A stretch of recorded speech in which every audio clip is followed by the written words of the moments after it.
అందరికీ మరణాత మరణాత మరణాత.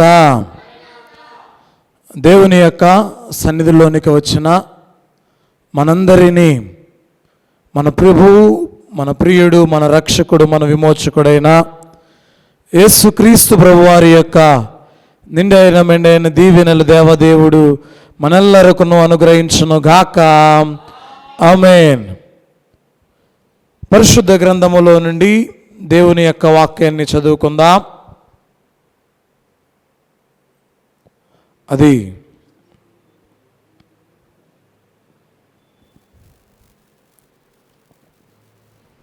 ఆదికాండ గ్రంథము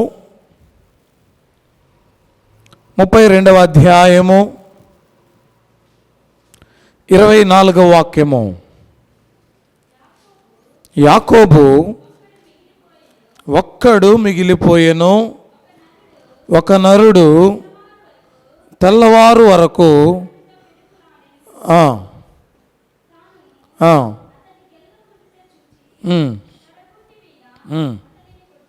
చాలండి.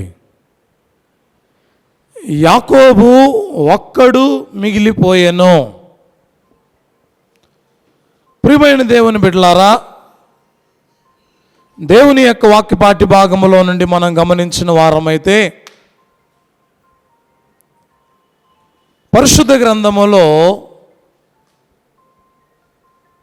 కొన్ని మార్లు మానవుని యొక్క జీవిత విధానము ఎలాగా ఉంటుంది అంటే, నేను ఒంటరినైపోయానే, ఒక్కడినైపోయానే, నాకెవరు కూడా సహాయం చేసేవారు లేరు, నన్ను ఎవరు కూడా ఆదరించేవారు నాకు లేరు అనేటువంటి విధానములో జీవించేవారుగా ఉంటారు. మీకు ఒక మాట తెలియచేస్తాను. పరిశుద్ధ గ్రంథములో ఒంటరితనము అనేది ఒక్కొక్కరికి ఒక్కొక్క పాఠాన్ని నేర్పించింది. ఒక్కొక్కరి జీవిత విధానములో ఒక్కొక్కరికి ఒక్కొక్క పాఠాన్ని నేర్పించింది. మొట్టమొదటిగా మనం గమనిస్తే, ప్రపంచమంతా కూడా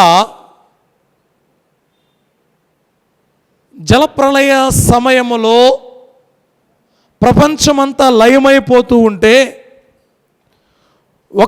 ఒక్క కుటుంబం మాత్రం దేవుని కొరకు ఒంటరిగా నిల్చునుంది.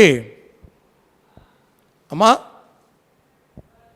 ప్రపంచమంతా కూడా జలప్రళయములో మునిగిపోతూ ఉంటే ఒక్క కుటుంబమే ఎవరి కొరకు నిల్చునుంది? దేవుని కొరకు నిల్చునుంది. ప్రియ దేవుని బిడ్డలారా, మరణ జలాలు దాటి ఇవంతా కూడా, ఈ జలమంతా కూడా మరణమే. ఎక్కడ చూసినా మరణమే, ఏ ప్రక్కకు వెళ్ళినా మరణమే, ఏ గ్రామమునకు వెళ్ళినా మరణమే. అయితే మరణ జలములతో నిండి ఉన్నటువంటి ఆ దినములలో ఒక్క కుటుంబము అనేది నిలుచోవడము, దేవుని కొరకు నిలబడి ఉండడము అంటే అది మామూలు విషయము కాదు. దేవదేవుడు తెలియచేస్తూ ఉన్నాడు, ఒక్కొక్కసారి మానవుని యొక్క జీవితంలో ఈ నోవాహు గారు ఒంటరైపోవడానికి గల కారణం ఏంటో తెలుసా? అమ్మా, మీకు ఒక మాట చెబుతూ ఉన్నాను. నోవాహు గారు ఒంటరి అయిపోవడానికి గల కారణం ఏంటో తెలుసా? ఎందుకు ఒంటరి వాడైపోయాడు చెప్పండి. నావ కట్టాడనా? ఎందుకండి నోవాహు ఒంటరి వ్యక్తి అయిపోవడానికి గల కారణం ఏంటి? దేవుని నమ్మాడు. దేవుని గురించి చెబుతూ ఉన్నాడు. దేవుడు తెలియచేసినటువంటి మాట ఆ ప్రజలందరికీ కూడా తెలియచేస్తూ ఉంటే నోవాహు గారిని ఒంటరివాడు అన్నారు. నోవాహు గారిని పిచ్చివాడన్నారు. ప్రియమైన దేవుని బిడ్డలారా, దేవదేవుడు తెలియచేస్తూ ఉన్నాడు, ఆనాడు లక్షల మంది కుటుంబాలున్నా, లక్షలాది మంది ప్రజలున్నా, ఒక్క కుటుంబము దేవుని కొరకు నిలిచింది. కేవలం ఆ కుటుంబం ఎందుకు నిలిచి ఉంది అంటే, మరణ జలాలు ఎటువైపు చూసినా మరణమే అండి. ఎటువైపుకి వెళ్ళినా కూడా, ఏ దిక్కుకి వెళ్ళినా కూడా మరణమే కనబడుతూ ఉంది. ఇటువంటి భయంకరమైనటువంటి సమయాలలో దేవదేవుడు తెలియచేస్తూ ఉన్నటువంటి మాట, ప్రియ దేవుని బిడ్డలారా, ఈ యొక్క ఒంటరితనము అనేది నోవాహు గారి యొక్క కుటుంబాన్ని రక్షించింది. దేవా, నాతోనే ఎందుకు మాట్లాడాలి, నాకే ఎందుకు నీవు పని చెప్పాలి, అందరితో పాటు నేను కూడా ఉంటాను కదా, అందరితో పాటు నేను కూడా నివసిస్తాను కదా, అందరితో పాటు నేను కూడా జీవిస్తాను కదా, వారు ఎలాగా ఉన్నారో నేను కూడా అలానే ఉంటాను అని ఉండొచ్చేమో. కానీ నోవాహు గారు ఒక్కడైపోవడానికి కూడా ఇష్టపడ్డాడు, కానీ దేవుణ్ణి విడిచిపెట్టడానికి ఇష్టపడలా. కొన్ని సమయాలలో దేవుణ్ణి నమ్ముకున్నప్పుడు, దేవుని మీద విశ్వాసం ఉంచినప్పుడు, దేవుని మీద మనం ఆనుకుని జీవిస్తూ ఉన్నప్పుడు, ఈ లోకములో ఉన్నటువంటి వారందరూ కూడా ఈ కుటుంబాన్ని ఒంటరి కుటుంబంగా చూస్తారు.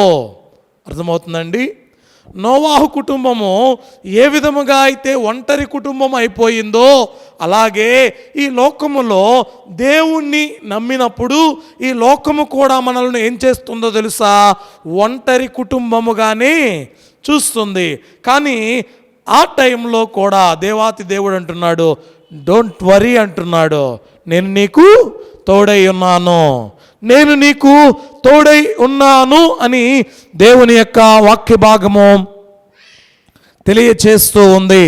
ప్రియమైన దేవుని బిడ్డలారా, నోవాహు ఒంటరితనం, మీరు చెప్పండి, నోవాహు ఒంటరితనం తన కుటుంబాన్ని రక్షించిందా, రక్షించలేదా? చెప్పండి, రక్షించిందా, రక్షించలేదా? నోవాహు ఒంటరి అయిపోవడానికి గల కారణం ఏంటండి?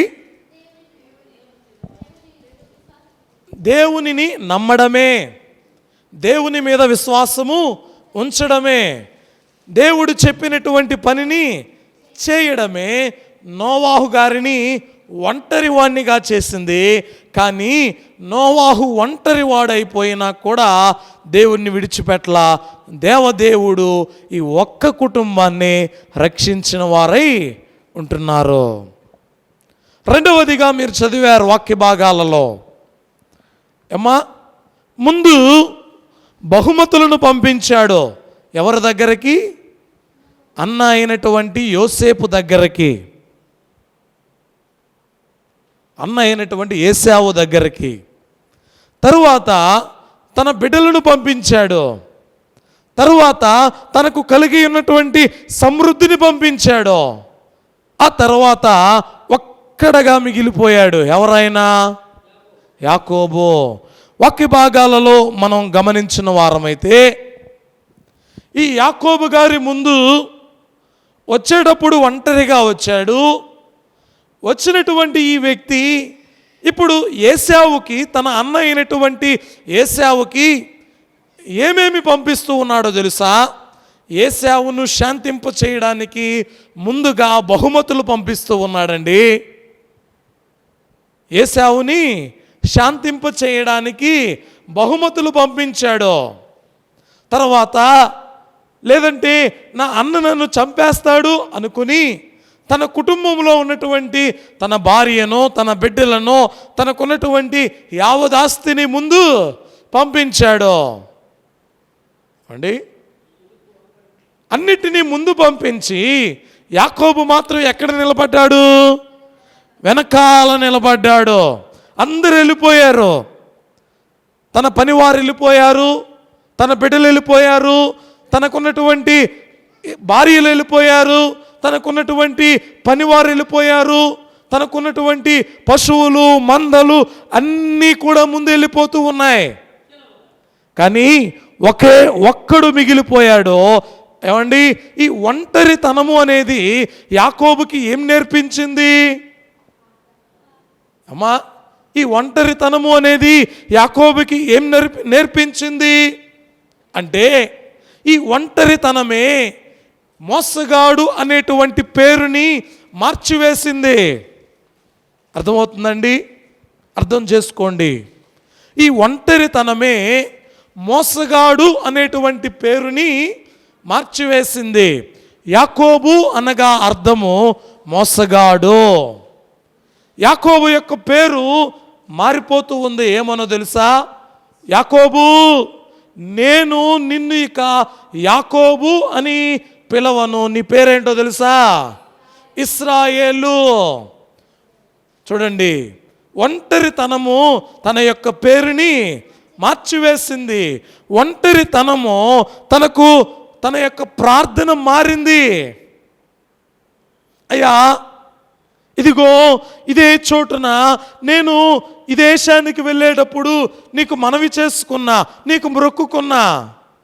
అయితే ఈ ప్రాంతము నుండి నేను బయలుదేరి వెళ్ళిపోతూ ఉన్నాను.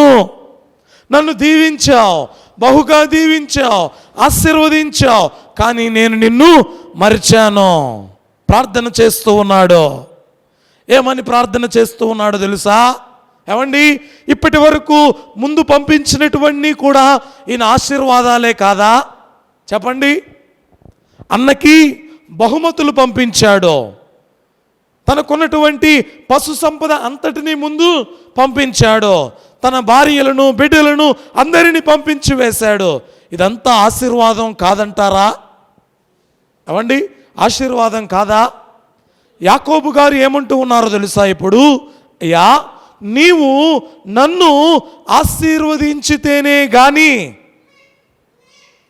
ఈ చోటు నుండి నేను వెళ్ళను, నేను నిన్ను విడిచిపెట్టను, నేను నిన్ను విడిచిపెట్టను. ఇప్పటి వరకు ఉన్నటువంటి ఇవన్నీ ఆశీర్వాదమా కాదా? ఆశీర్వాదాలే.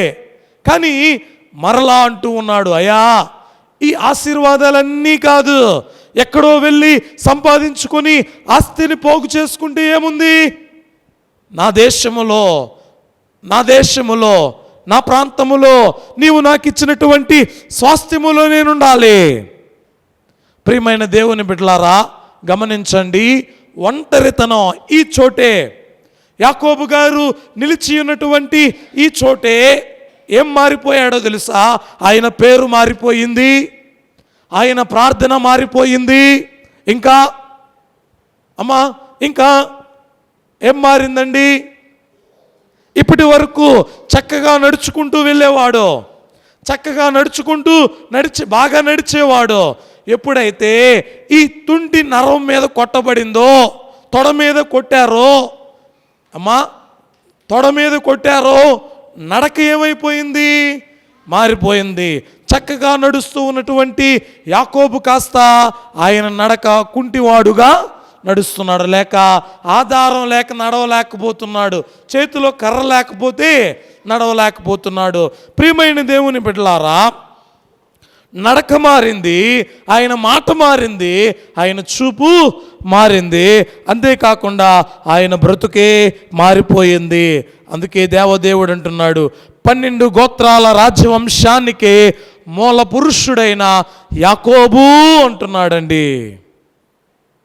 ఒకే ఒక్క ఒంటరితనం ఆయన జీవితాన్నే మార్చివేసింది. ఇప్పటి వరకు నీవు జీవించిన జీవితం వేరు, ఈ జీవితం వేరు. ఇక నుండి జీవించనయున్న జీవితం వేరు. ఒక్కడు అని నీవు ఎప్పుడైనా బాధపడ్డావా? దేవదేవుడు అంటున్నాడు, ఒక్కడు అని నీవు బాధపడద్దు. ఒంటరి వాడుగా మిగిలి ఉన్న యాకోబు దేవునిని ప్రార్థించడం మొదలు పెట్టాడండి. దేవునిని ప్రార్థించకపోతే దేవదేవుడు యాకోబు దగ్గరికి వచ్చేవాడు కాదు. దేవునిని వేడుకొనకపోతే యాకోబు దగ్గరికి దేవుడు వచ్చేవాడు కాదు. ఎప్పుడైతే ఒంటరి వాడైపోయినప్పుడు యాకోబుకి జ్ఞాపకం వచ్చింది, నా దేవుడున్నాడు అని.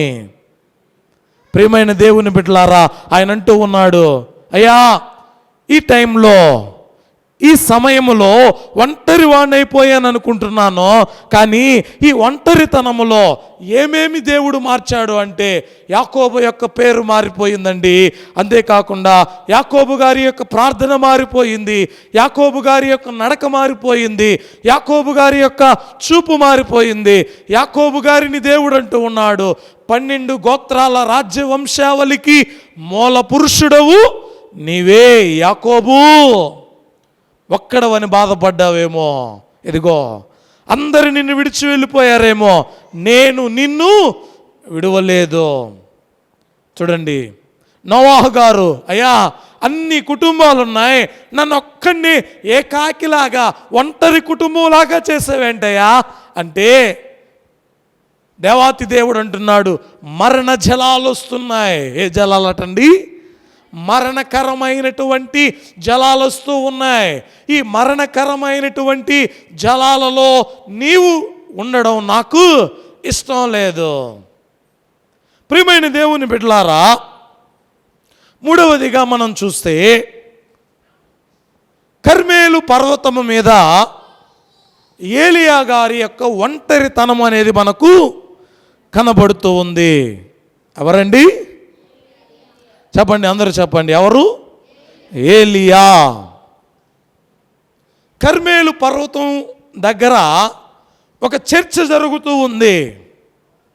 ఈ చర్చలో 850 మంది బయలు ప్రవక్తలందరూ కూడా ఒక పక్క నిల్చొని ఉన్నారు. ఎంతమంది? 850 మంది బయలు ప్రవక్తలు ఒకవైపు, ఏలియా ఒక్కడే మరొక వైపు. ఏమండి, ఏలియా గారికి సపోర్ట్ ఎవరైనా ఉన్నారా ఇక్కడ? ఏలియా గారికి సపోర్ట్గా ఎవరైనా ఉన్నారా? చెప్పండి. ఎవ్వరు లేరు, అందరూ ఒకవైపు ఉన్నారు. ఏలియా ఒక్కడే ఒకవైపు ఉన్నాడు. ప్రియ దేవుని బిడ్డలారా, 800 మంది ఎక్కడా? ఒక్కడే ఎక్కడా? అర్థమవుతుందండి? 850 మంది ఎక్కడా? ఒక్కడే ఎక్కడా? ఎవరికి ఎక్కువ బలం ఉంటుంది అమ్మా చెప్పండి? 850 మందికే ఎక్కువ బలం. ఒంటరి వాళ్ళకి ఏమైనా బలం ఉంటుందా? ఒంటరి వాళ్ళకి ఏమైనా బలం ఉంటుందా? హే, బలం కూడా ఉండదు. ప్రియ దేవుని బిడ్డలారా, కానీ ఆ ఒక్కడితోనే ఎవరున్నారు అంటే గొప్ప దేవుడున్నాడు. ఆ ఒక్కడితోనే గొప్ప దేవుడున్నాడు కాబట్టి గొప్ప విజయం అనేది ఆ ఒక్కడికే కలిగింది. వాక్య భాగాలలో మనం చూస్తే రాజుల మొదటి గ్రంథం 18వ అధ్యాయం 22వ వాక్యం. రాజుల మొదటి గ్రంథము. అప్పుడు ఏలియా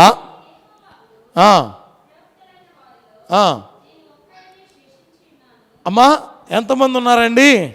అయ్యా, ప్రవక్తలైనటువంటి వారిలో శేషించబడినటువంటి వ్యక్తిని నేనొక్కనే. అయితే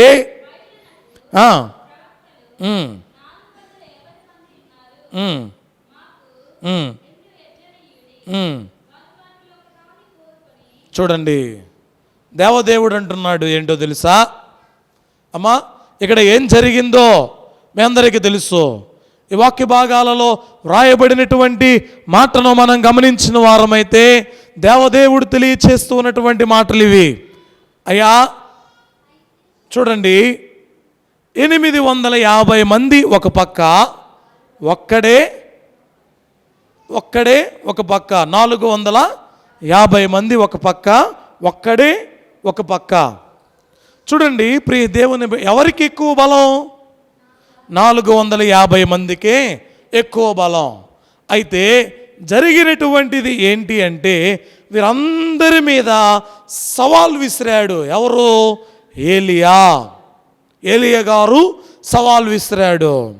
చూడండి, ఏలియా గారు సవాలు విసరడమే కాకుండా చెబుతూ ఉన్నాడు, అయ్యా చూడండి, నీవు ఇంకా నీతో పాటు ఒక 100 మంది ఉన్నారు. నీతో పాటు 100 మంది ఉన్నారు. 100 మంది ఉన్న నీతో ప్రయోజనం లేదు. నీవు నీతో పాటు దేవుడున్నాడు, ఆయనుంటే చాలు. అర్థమైందండి? నీవు నీతో పాటు 100 మంది మనుషులుంటే ఏ ప్రయోజనం ఉండదు. నీవు నీతో పాటు ఎవరుండాలి? దేవుడు, ఒకే ఒక్క దేవుడు ఉంటే చాలు. గొప్ప విజయం అనేది మన చెంత ఉంటుంది. ఏలియా గారు కూడా నేను ఒంటరి వాణ్ణే, ఒంటరి వ్యక్తిగా ఉన్నానే, నా బ్రతుకు ఒంటరి బ్రతుకైపోయింది అనుకోలా. ఎవరున్నారు నా పక్షాన?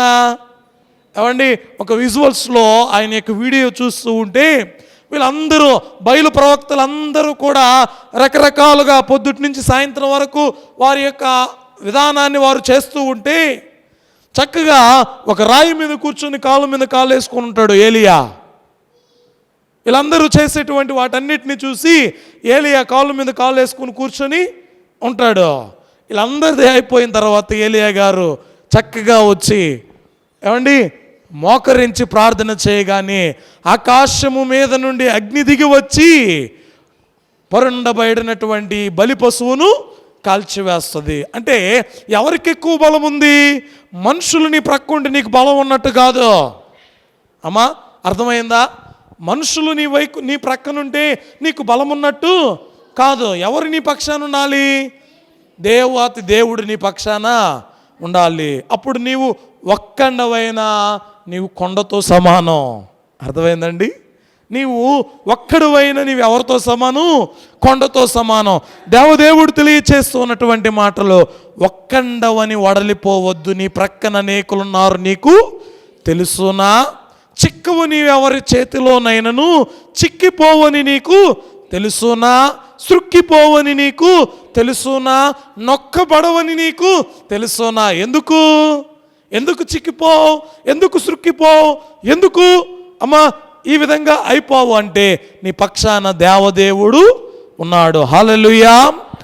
చూడండి ప్రియ దేవుని బిడ్డలారా, కర్మేలుపై ఒంటరితనం, కర్మేలుపై ఒంటరితనం. ఎవరున్నారు? అమ్మా నీకు కనిపించట్లేదేమో, ఏలియా గారు మాత్రమే నీకు కనిపిస్తున్నారు. అరే వీడొక్కడే వచ్చాడేంట్రా అని అనుకుంటున్నావేమో. నీ పక్షాన యుద్ధం చేయడానికి దేవదేవుడు ఉన్నాడు. నీ పక్షాన నీతో యుద్ధం చేయడానికి దేవదేవుడు ఉన్నాడు. ఒక్కండవని నీవు ఎప్పుడు కూడా వడలిపోవద్దు. అయ్యా నేను ఒక్కదాన్నే తిరగలేకపోతున్నాను, నేను ఒక్కదాన్నే పని చేసుకోలేకపోతున్నాను, ఎక్కడికి వెళ్ళినా నేను ఒక్కదాన్నే, నాకు పని చేయట్లేదు, ఎవరు కూడా నాకు సహాయం చేయట్లేదయ్యా అని అనుకుంటున్నావేమో. నీ పక్షాన ఎవరున్నారయ్యా అంటే దేవదేవుడున్నాడు.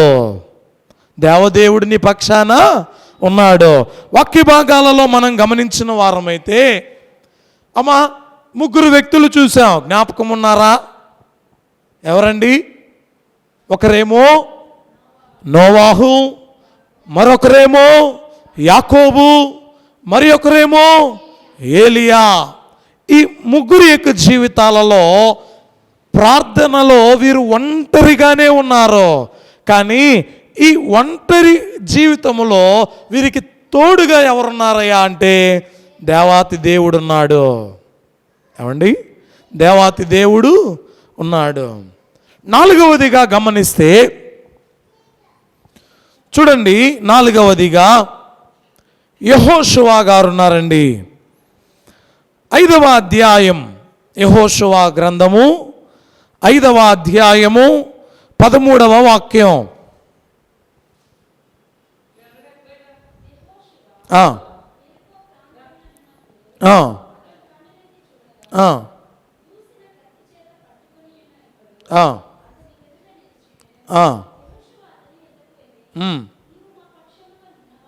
అయ్యా ఏమండి, యెహోషువ ప్రార్థన చేసుకుంటూ ఉన్నాడు. యుద్ధమైతే సైన్యాన్ని సమకూర్చుకోవాలి, సైన్యాన్ని ఏం చేసుకోవాలి? వీరందరూ కూడా ఇక్కడ సైన్యం ఎంత ఉంది, ఈ ప్రక్క ఎంత ఉన్నారు, ఆ దిక్కున ఎంతమంది ఉన్నారు, యుద్ధ ఆయుధాలు ఉన్నాయా, ఏ చోటికి ఎవరెవరిని పంపించాలి, ఈ విధంగా ఉన్నటువంటి ప్రతిదీ కూడా అడ్మినిస్ట్రేట్ చేసుకోవాలి. కానీ ఇక్కడ జరిగింది ఏంటి అంటే, ఇక్కడ జరుగుతూ ఉన్నది ఏంటి అంటే యెహోషువ గారు వెళ్ళి ప్రార్థన చేస్తూ ఉన్నాడు. అయ్యా, యెహోషువ గారు వెళ్ళి ప్రార్థన చేస్తూ ఉన్నప్పుడు రాత్రి వేళ ఒంటరి స్థితిలోనే ఎరికోను కూలదోసేటువంటి విధానాన్ని దేవుని యొక్క ప్రత్యక్షత వలన పొందాడు. ఈయన ఎదుట ఉన్నటువంటి వ్యక్తి ఖడ్గం పట్టుకుని ఉన్నాడు. ఆయన అంటూ ఉన్నాడు, అయ్యా, ఎవరి పక్షాన ఉన్నవాడువు నీవు? ఏమండి, ఎవరి పక్షాన ఉన్నవాడువు? ఈ ఎరుకోను జయించడానికి మేము వచ్చాం. ఈ ఎరుకోను ఎలాగ జయించాలి? ఈ చుట్టూ ఉన్నటువంటి ఈ గోడలను జయించడం మా వల్ల అవుతుందా? మాలో ఏమన్నా యుద్ధ సైనికులు ఉన్నారా? యుద్ధ వీరులు ఉన్నారా? పరాక్రమశాలులు ఉన్నారా? లేదంటే మా దగ్గర యుద్ధ ఆయుధాలు ఏమైనా ఉన్నాయా? ఈ ఎరుకోను ఎలాగ జయించాలి? ఒంటరి వాడుగా ఉండి దేవునికి మొరపెట్టుకుంటూ ఉన్నాడండి. ఇప్పటి వరకు మాకు తోడుగా ఎవరున్నారో తెలుసా? నాకు నాయకుడున్నాడు, మోషే. ఏమండి, నాకెవరున్నారు? నాయకుడున్నాడు. కానీ ఇప్పుడు నేను ఒంటరి వాడిని అయిపోయా. ఇప్పటి వరకు మోషే గారు ఏం చెప్తే దాన్ని చేసేవాడిని, యుద్ధం చేయమంటే వెళ్ళి చేసేవాడిని. ఏమండి, మోషే గారు 2 చేతులు పైకెత్తినప్పుడు జయం కలిగింది. మోషే గారు ఏ బాధలు వచ్చినా, ఇబ్బందులు వచ్చినా, కష్టాలు వచ్చినా, ఎవరు సనుక్కున్నా, ఎవరు గొనిగినా, ఎవరు ఇబ్బంది పెట్టినా ఎవరిని పెట్టేవాళ్ళు? మోషే గారిని పెట్టేవాళ్ళు, నన్ను పెట్టేవాళ్ళు కాదు. ఇప్పుడు నాయకుడుగా నేనున్నా. ఇప్పుడు నాయకుడుగా యెహోషువ ఉన్నాడు. ఏంటండి పరిస్థితి? ఎవరికి మొరపెట్టుకోవాలి? చూడండి, దేవుని దగ్గరకు వెళ్ళి దేవునికి మొరపెట్టుకుంటూ ఉన్నాడు. ఎప్పుడైతే ఒక్కనైపోయానయ్యా, ఒంటరి స్థితిలో ఉన్నానయ్యా, ఏం చేయాలి? ఈ లక్షలాది జనాన్ని ఏం చేయాలి? ఈ ప్రజలను ఎలా నడిపించాలి ప్రభువా అని దేవుని తట్టు ఎప్పుడైతే తిరిగాడో, మా వాక్యం చదవండి ఒకసారి. యెహోషువ గ్రంథము 5వ అధ్యాయము 13వ వాక్యం. యెహోషువ యెరికో ప్రాంతమున ఉన్నప్పుడు అతడు కన్నులెత్తి చూడగా దూసిన కత్తిని చేత పట్టుకొని ఉన్న ఒకడు అతని ఎదుట నిలిచియుండెను. యెహోషువ అతని యొద్దకు వెళ్ళి, నీవు నా పక్షముగా ఉన్నవాడవా, విరోధుల పక్షముగా ఉన్నవాడవా అని అడుగగా అతడు, కాదు, యెహోవా. చూడండి, ఎవరటండి ఆయన? ఎవరటండి ఆయన? నీవు ఎవరి పక్షాన ఉన్నావు? నా పక్షాన ఉన్నావా? నా విరోధుల పక్షాన ఉన్నావా? ఎవరి పక్షాన ఉన్నావు? అయ్యా, నీవు నాకు కనబడుతూ ఉన్నావు. ఇదిగో ఖడ్గాన్ని చేత పట్టుకుని ఉన్నావు, యుద్ధ వీరుడు లెక్కున్నావు. అయ్యా, నీవు ఎవరి పక్షాన ఉన్నావు? నా పక్షాన ఉన్నావా లేదా విరోధుల పక్షాన ఉన్నావా అంటే అని అడుగగా, అయ్యా అతడు, అయ్యా కాదు, నువ్వు అనుకున్నట్టు కాదు, నీ పక్షాన కాదు, విరోధుల పక్షాన కాదు, మీ ఇద్దరి పక్షాన కాదు, నేను ఎవరి పక్షాన ఉన్నవాడిని? యెహోవా సేనాధిపతిగా నేను వచ్చి ఉన్నానెను.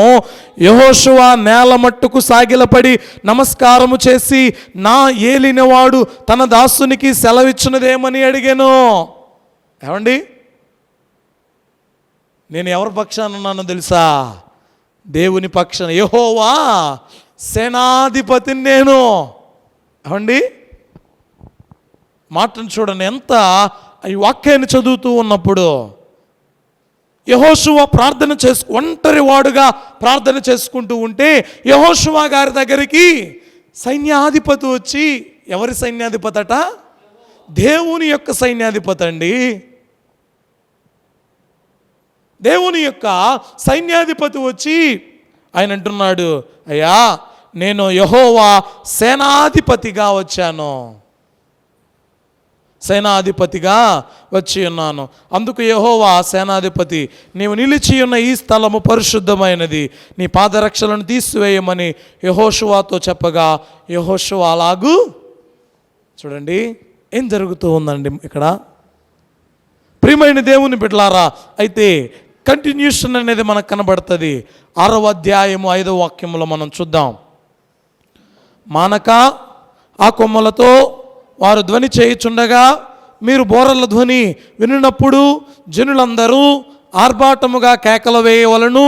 అప్పుడు అమ్మా విన్నారా? అప్పుడు ఆ పట్టణ ప్రాకారము కూలును గనుక జనులు తమ ఎదుటికి చక్కగా ఎక్కుదురు అనెను. ఏమైపోద్దండి? ఎవరు చెబుతూ ఉన్నారు? పరలోకము నుండి దేవుడు ఎవరన్నా పంపాడండి? ఒక సేనాధిపతిని పంపించాడు. యెహోషువ ఒక్కడవని అనుకుంటున్నావేమో, నీ పక్షాన ఎవరున్నారు? దేవదేవుడున్నాడు. ఇదిగో దేవుని యొక్క సేనాధిపతి నీ దగ్గరకు వచ్చాడు. ఈ సేనాధిపతి చెప్పిన మాట ఏంటో తెలుసా? అయ్యా 6 దినాలు దీని చుట్టూ తిరగండి అయ్యా. 7వ దినాన బోరలు వాయిస్తూ చక్కగా మీరు గట్టిగా కేకలు వేస్తూ 7 మార్లు తిరగండి. ఏమైపోద్ది? ఎరికో గోడలు అమాంతంగా కూలిపోయాయి. ఏమండి? ఎవరైనా వెళ్ళి కొట్టారా? ఏమండి? ఎవరైనా వెళ్ళి పగలు కొట్టారా? ఏదైనా బాంబులు పేల్చారా? లేదంటే ఏదైనా ఏ విధమైనటువంటి కార్యాలు ఏమైనా అక్కడ జరిగాయా అంటే ఏవి కూడా. ఒకే ఒక్కటి ప్రార్థన. ఏంటండి? యెహోషువ ఒంటరి వాణ్ణైపోయాను అని అనుకోలా. నా పక్షాన ఎవరున్నారు? దేవుడున్నాడు అనుకున్నాడు. కాబట్టి ఈ ప్రాంతానికి వచ్చి మోకరించాడు. ఎప్పుడైతే మోకరించాడో, ఎప్పుడైతే దేవుని దగ్గర వేడుకున్నాడో, ఎప్పుడైతే దేవునికి మొరపెట్టాడో, పరలోకము నుండి దేవుడు మ్యాన్ పవర్ని పంపించాడండి. చూడండి, పరలోక సైన్య సమూహం అంటే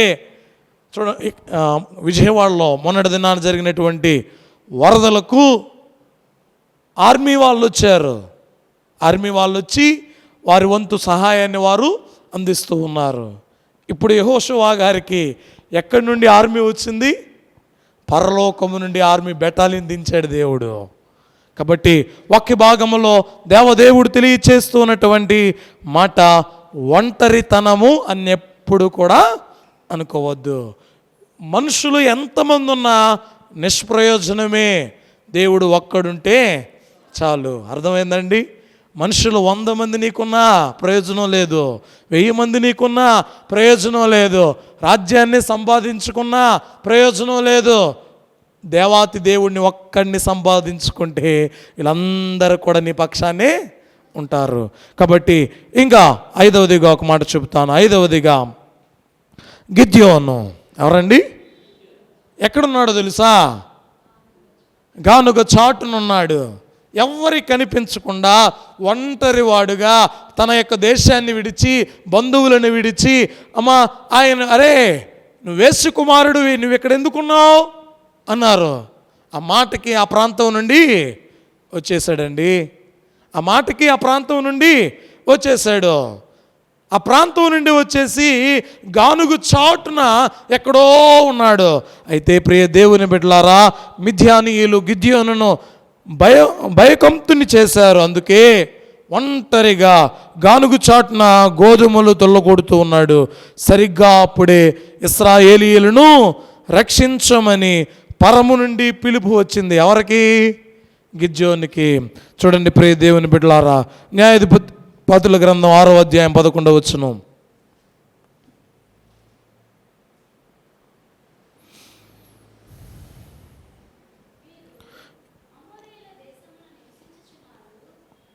యెహోవా దూత వచ్చి అబియోజ్రీయుడైన యోవాషునకు కలిగిన వఫ్రాలోని మస్తకి వృక్షము కింద కూర్చుండేను. ఎవరు వచ్చారటండి? యోవాషు కుమారుడైన గిద్యోను మిద్యానీయులకు మరుగై ఉండినట్లు. ఎవరికి భయపడి అండి?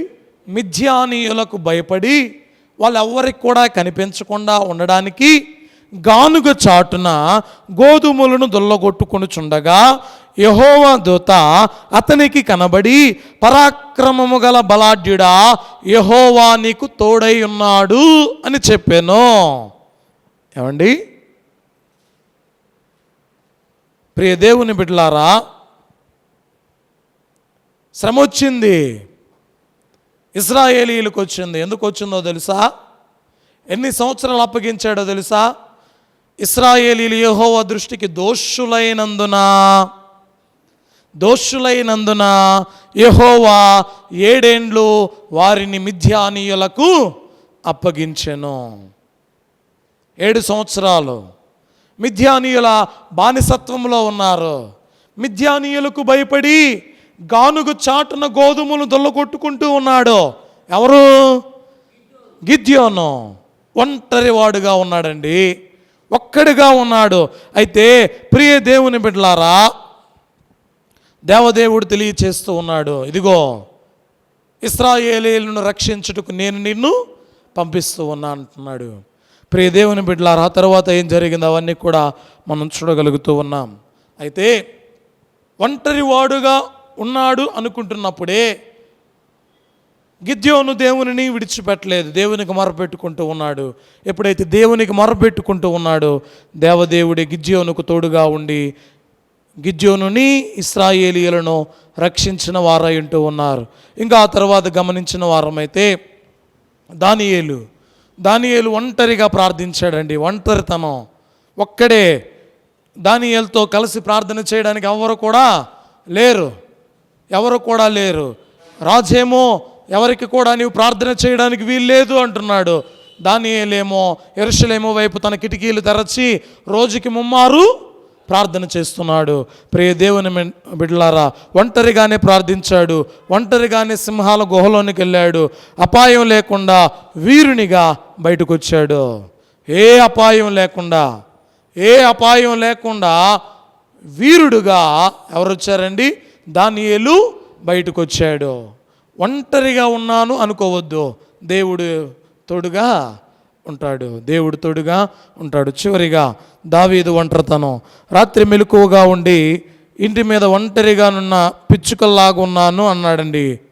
ఏమండి, ఒక భక్తుడు కీర్తన రాశాడు, ఇంటి మీద ఉన్న ఒంటరి పిచ్చుకను నేను కన్నీటితో కృంగిపోతున్నాను. ఇంటి మీద ఉన్న ఒంటరి పిచ్చుకను నేను కన్నీటితో కృంగిపోతున్నాను. యేసయ్యా నా బలమా, నా యేసయ్యా నా బలమా, నా దీన ప్రార్థన ఆలకించుమా, నా దీన ప్రార్థన ఆలకించుమా. ప్రార్థన చేస్తూ ఉన్నాడండి దావీదు. అయ్యా, ఒంటరి వాడిని అయిపోయానయ్యా, నా కుమారులను చూస్తారేమో అనుకున్నా, నా కుమారులు నా మీద తిరుగుబాటు చేస్తూ ఉన్నారు. అయ్యా, ఒంటరి వాడినిగా అయిపోయా. ఇంటి మీద ఉన్నటువంటి ఒంటరి పిచ్చుక బిక్కుమని ఎలా ఉంటుందో, భయంతో ఎలా ఉంటుందో అలాగా నా పరిస్థితి ఉందయ్యా. అయ్యా, నా బలం నాకు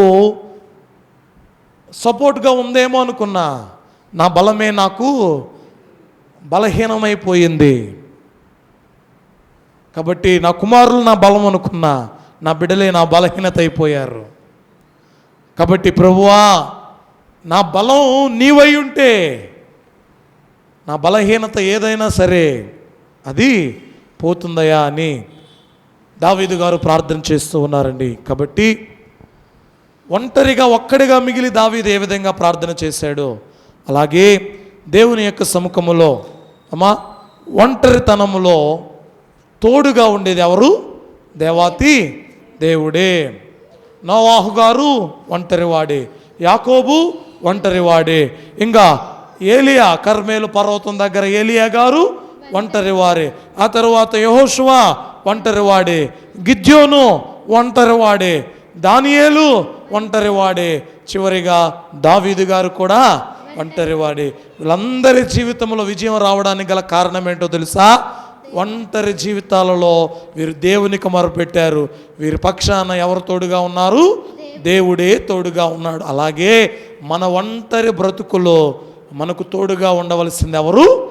దేవాతి దేవుడే. కాబట్టి దేవాతి దేవుణ్ణి తోడుగా ఉంచుకొని నిత్యము జీవించే భాగ్యం దేవాతి దేవుడు మనెల్లరకు దయచేయునుగాక. ప్రార్థన. పరిశుద్ధుడా ప్రేమస్వరుడైన మా తండ్రి, మీ ఘనమైన నామమును వందనాలు ప్రభువా. మీ వాక్యం ద్వారా మీరు మాతో మాట్లాడారు, అందును బట్టి నీకు వందనాలు. వాక్యంలో ఉన్న గొప్ప సంగతులను మీరు మాకు వివరించినందులకై వందనాలు ప్రభువా. అయ్యా, మేము ఒక్కరమే అనుకోకుండా, ఒంటరి వారమే అనుకోకుండా నీవు మా పక్షాన్నావు అనేటువంటి ఆనందంతో జీవించే భాగ్యాన్ని దయచేయమని యేసు నామమున అడిగి వేడుకుంటున్నాం తండ్రి. ఆమేన్. అందరికి మరణాత మరణాత మరణాత.